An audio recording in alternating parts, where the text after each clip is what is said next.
안녕하십니까. 인천지방중소기업청 비즈니스지원단 창업 벤처 분야의 상담과 자문위원으로 활동하고 있는 주식회사 탑경영진단지도의 대표이사 김면복입니다. 이번 시간에는 벤처기업 및 기업부설연구소 등록을 통한 기업화 지도에 대해서 현장 클리닉을 수행했던 내용을 설명을 드리겠습니다. 중소기업청에서 실질적인 기업 지원을 위해 상근 상담위원을 각 지방청별로 배치하여 기업을 지원하고 있으며 보다 전문적인 상담과 지도를 받을 수 있도록 현장 클리닉 제도를 두어 기업의 애로사항을 해결해주고 있습니다. 그래서 이번 시간에는 현장 클리닉을 통해 지원받았던 기업의 수행 사례를 소개하고자 합니다. 첫 번째, 애로사항 및 문제점, 두 번째, 현장 클리닉을 수행했던 내용에 대해서 설명을 드리고, 세 번째, 성과 및 기업이 가질 수 있는 효과에 대해서 설명을 드리겠습니다. 마지막으로 네 번째, 사후 관리 방안에 대해서 설명을 드리겠습니다. 그럼 첫 번째로 애로사항 및 문제점에 대해서 설명을 드리겠습니다. 현장 클리닉 수행 기업의 예와 일반적인 기업의 예로 나누어 애로사항과 문제점을 제시하고자 합니다. 현장 클리닉 기업의 애로사항 및 문제점에 대해서 설명을 드리면, 현장 클리닉을 수행했던 기업은 디자인 전문 회사로서 기술력이 디자인 영역 사업의 디자인 연구 개발 위주로 되어 있으며 전문 인력 또한 디자이너 위주로 구성되어 있었습니다. 그 이외에 대외 신뢰도, 정보력, 자금력, 경영 시스템에 대한 정보도 대부분 미흡한 상황이었습니다. 일반적인 기업의 예도 크게 다르지는 않습니다. 기술력 또한 대부분 CEO 위주의 기술력 인력으로 구성되어 있으며 전문 인력 또한 생산 현장 인력과 관리 인력 정도의 수준 정도입니다. 이외에도 대외 신뢰도, 정보력, 자금력, 경영 시스템 또한 대동소이한 상황이었습니다. 이 내용을 좀 정리해보면, 현장 클리닉 수행 기업은 디자인 용역 사업이 디자인 연구 개발 기업이었으며 일반적인 기술력 있는 중소기업의 상황이 전문 인력, 대외 신뢰도, 정보력, 자금력, 경영 시스템이 대부분 미흡한 상황입니다. 중소기업 대부분의 회사가 엔지니어 출신의 CEO 위주로 회사가 구성, 운영되고 있는 현실로 순수 R&D 인력 채용이 쉽지 않은 상황으로 생산 현장 인력과 관리 인력 정도로 운영되고 있다는 것입니다. 이에 CEO 중심으로 경영으로 정보력이 부족하여 자금 활용 기법이 함께 부족한 상황이며, 또한 대외 신뢰도 향상 노력이 부족할 뿐만 아니라 CEO 중심의 경영 방식으로 객관적 시스템이 부족한 상황이었습니다. 벤처기업 및 연구소 등록에 대한 전반적인 사항에 대해 정보 부족과 방법, 절차, 서류 작성 등에 대해 많은 어려움을 겪고 있었으며, 등록 이후 기업이 혜택을 볼 수 있는 제도의 활용 방법에 대해 어려움을 겪고 있는 상황이었습니다. 그러면 두 번째로 현장 클리닉을 수행했던 내용을 설명드리겠습니다. 현장 클리닉은 3일 동안의 기간 동안 수행을 하게 되어 있습니다.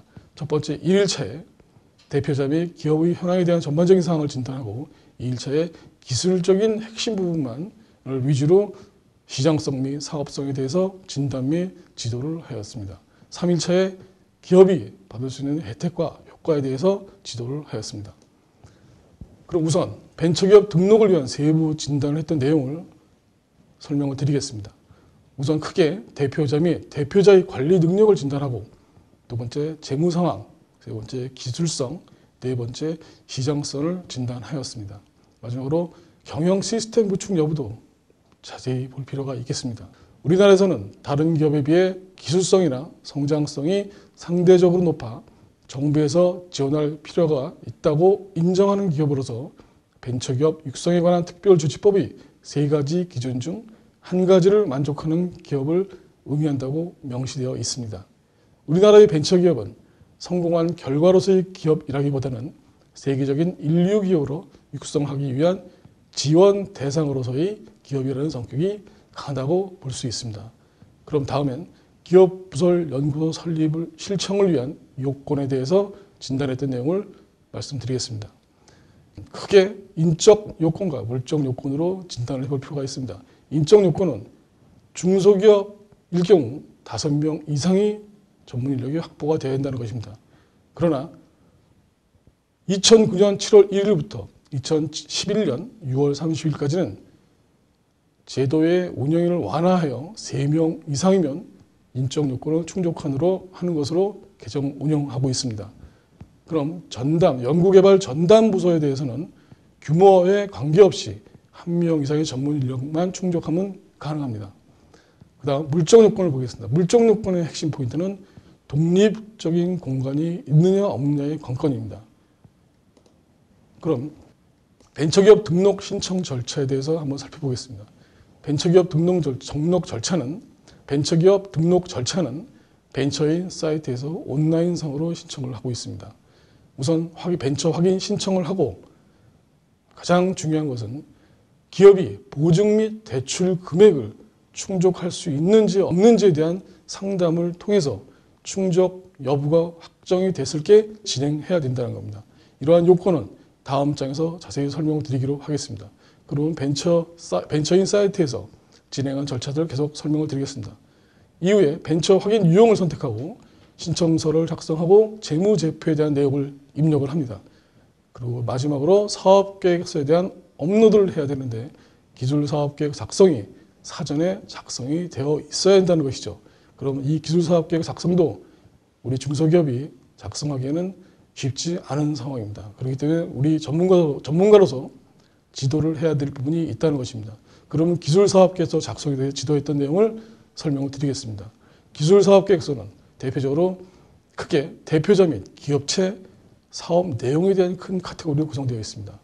첫 번째 대표자 및 기업체 현황은 CEO와 관리 인력이 충분히 작성 가능한 내용으로 이나 관리할 수 있는 작성할 수 있는 내용이나 세 번째에 있는 사업 내용 및 추진 계획은 전문가의 지도가 필요한 부분입니다. 이에 대한 내용을 보면 신청 기술에 대한 용도, 기능, 대체, 경쟁 제품과의 차별성, 기술의 파급성, 기대 효과 등 이러한 서류 작업이 쉽지 않은 상황일 것입니다. 또한 시장 상황, 향후 판매 전략 및 판매 계획, 추진 계획의 작성들도 쉽지 않은 상황입니다. 이러한 전반적인 내용을 살펴볼 때 일반적인 사업계획서 작성 지도하는 것과 별반 크게 차이가 없을 것이라 생각됩니다. 그 다음 벤처기업 등록 신청 요건을 다시 한번 살펴보면 크게는 4가지 유형으로 구성되어 있으나 일반적으로 많이 이루어지는 것들이 세 번째 유형인 기술평가 보증 및 대출 기업의 유형이며 이는 여기에서 자세히 봐야 될 사항이 있습니다. 보증 또는 대출 금액이 각각 합산 금액이 8천만 원 이상이고 총 자산에 대한 보증 또는 대출 금액의 비율이 5% 이상이어야 된다는 것이죠. 특히 창업 후 1년 미만의 기업은 보증 또는 대출 금액이 4천만 원 이상이면 된다는 것입니다. 총 자산 대비 비율은 적용하고 있지 않은 것이죠.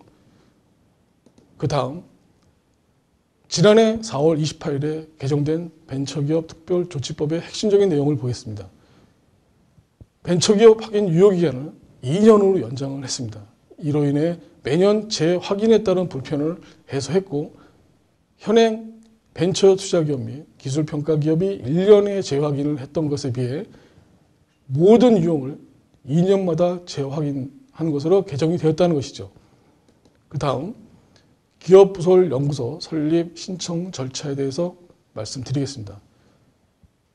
지난해와 달리 올해부터 한국산업기술진흥협회에서 시스템을 완전히 개정을 하였습니다. 지난해까지는 온라인과 오프라인이 병행해서 신청을 접수하였으나 올해부터는 100% 온라인 신청 접수만 하고 있다는 것이죠. 특히 개정된 내용 중엔 온라인 신청 과정에 공인인증서를 사용해야 한다는 것입니다. 일단 사단법인 한국산업기술진흥협회의 사이트에 접속하시어 회원가입을 하고 회원가입 이후에 자가진단 체크리스트를 작성하셔야 됩니다. 그리고 두 번째 기업부설연구소 신고서, 사업개요서, 직원현황, 연구시설 명세서를 작성하시고 세 번째 구비서류를 업로드하셔야 되는데 이 내용이 사전에 작성이 되어 그림 파일로 보관이 되어 있어야 한다는 것이죠. 업로드되어 완료된 이후에는 사단법인 한국산업기술진흥협회에서 추가적인 2차 자료를 요구를 합니다. 그때 또다시 나머지 요구사항에 대해서 업로드하면 연구소 설립은 신청은 완료되는 것입니다. 그러면 세 번째 성과 및 기대 효과에 대해서 설명드리겠습니다. 지도업체 개발 기술 및